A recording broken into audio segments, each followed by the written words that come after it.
ভারতের কেন্দ্রশাসিত যে 8টি অঞ্চল রয়েছে এই 8টি অঞ্চল সম্পর্কে আজকে আমরা আলোচনা করব। তো আমাদেরকে মনে রাখতে হবে এই ভারতের কেন্দ্রশাসিত অঞ্চলের সংখ্যা হচ্ছে 8টি। ভারতের কেন্দ্রশাসিত অঞ্চল হচ্ছে 8টি। এর মধ্যে একটি হচ্ছে দিল্লি। তাহলে দিল্লি হচ্ছে ভারতের কেন্দ্রশাসিত একটি অঞ্চল। আমাদেরকে মনে রাখতে হবে এই দিল্লির অবস্থান হচ্ছে উত্তরপ্রদেশ এবং হরিয়ানায়। তাহলে দিল্লি অবস্থিত হচ্ছে উত্তরপ্রদেশ এবং হরিয়ানা, এবং এই দিল্লি হচ্ছে ভারতের জাতীয় রাজধানী। তাহলে ভারতের জাতীয় রাজধানী হচ্ছে দিল্লি। এরপর খেয়াল রাখো, ভারতের আরেকটি কেন্দ্রশাসিত অঞ্চলের নাম হচ্ছে আন্দামান ও নিকোবর। আন্দামান ও নিকোবর, এইটার অবস্থান হচ্ছে ভারত মহাসাগর এবং বঙ্গোপসাগরের মধ্যে।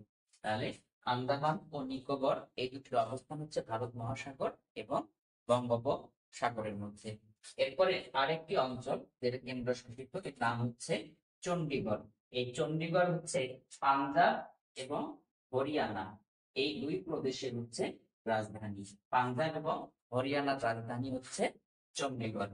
এরপরে আরেকটি অঞ্চল রয়েছে যার নাম হচ্ছে দাদরা। আর এটা একসময় নাম ছিল হচ্ছে দিউ নাম, দিউ। তা এই দাদরা বা দিউ এই প্রদেশের অবস্থান হচ্ছে গঙ্গা নদীর পশ্চিমে। গঙ্গা নদীর পশ্চিমে অবস্থিত হচ্ছে দাদরা। এই জায়গাটিতে পর্তুগিজরা তাদের উপনিবেশ গড়ে তুলেছিল। তাহলে আমাদের এখানে গুরুত্বপূর্ণ যে প্রশ্নটি মনে রাখতে হবে সেটি হচ্ছে পর্তুগিজরা ভারতের কোন অঞ্চলে উপনিবেশ গড়ে তুলেছিল, সেই প্রদেশের নাম হচ্ছে দাদরা। এরপরে আরেকটি যেটা হচ্ছে 5 নাম্বার, অর্থাৎ 5 নাম্বার অঙ্গরাজ্য কেন্দ্রশাসিত, এটার নাম হচ্ছে লক্ষাদ্বীপ। লক্ষাদ্বীপ ভারতের কেন্দ্রশাসিত একটি অঞ্চল। এটার অবস্থান, এই অঞ্চলটা কিন্তু হচ্ছে ভারতের সীমার বাহিরে। ভারতের যে নির্দিষ্ট ভূখণ্ড রয়েছে এই ভূখণ্ডের বাইরে হচ্ছে এই লাক্ষাদ্বীপ রাজ্যটি। এটা হচ্ছে লাক্ষা সাগরের মালাবার নামক যে উপকূল রয়েছে এই জায়গায় এটি অবস্থিত। অর্থাৎ লাক্ষাদ্বীপ এই অঞ্চলটির অবস্থান হচ্ছে লাক্ষা সাগরের মালাবার উপকূলে। এরপরে পন্ডিচেরি এই প্রদেশটি ফরাসিরা এই জায়গাতে উপনিবেশ গড়ে তুলেছিল।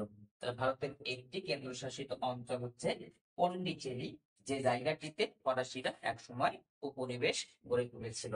এরপরে জম্মু ও কাশ্মীর। জম্মু ও কাশ্মীর এটি ভারত তাদের কেন্দ্রশাসিত অঞ্চলের অন্তর্ভুক্ত করে 2019 সালে। 2019 সালে যে কেন্দ্রশাসিত অঞ্চল হিসেবে অগ্রযাত্রা শুরু করে তার নাম হচ্ছে জম্মু ও কাশ্মীর। এবং সর্বশেষ সর্বশেষ ভারতের কেন্দ্রশাসিত অঙ্গরাজ্যের নাম হচ্ছে লাদাখ। আশা করি সবাই ভালো থাকবেন।